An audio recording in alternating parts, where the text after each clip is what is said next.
Before our regularly scheduled programming, we have a brief public service announcement. An electronic version of the textbook was used for this assignment. This particular version of the textbook only listed the page number for every third page. For this reason, some of the page numbers listed throughout this assignment may have been approximated and may be slightly different from the page number in your textbook. Let's begin.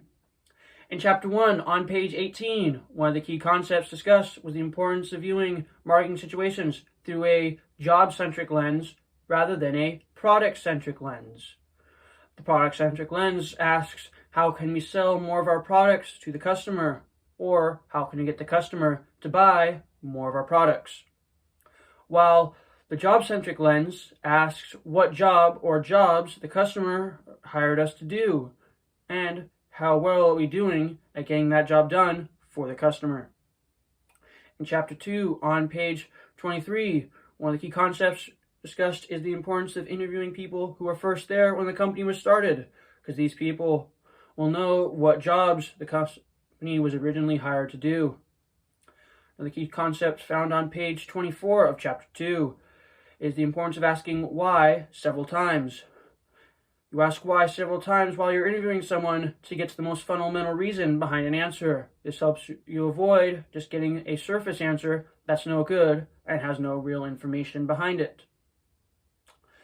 On page 29 of Chapter 2, it was shown that it's important to do your own research and develop your own opinions just before interviewing insiders who may be biased.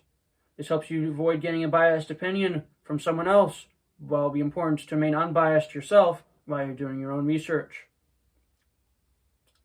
In Chapter 3, on page 33, it was shown that it's important to know your customers. As it turns out, in this example, 78% of the customers in the Coffee Connoisseur Club had never even purchased a single cup of coffee from the cafe. This is not good and showed that the company did not know their customers very well.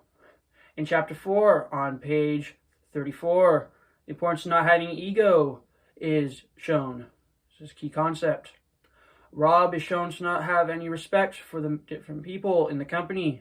It's also shown that he doesn't know his customers very well and has been spending time developing partnerships with large business firms and setting up large conference rooms for them, which they never use.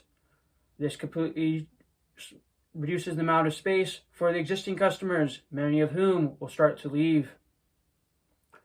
In Chapter 5, on page 39, it's shown the importance of asking the right kind of questions while you're doing research. Small data is used to develop questions to analyze big data, because your data is only going to be as good as the questions used to generate it.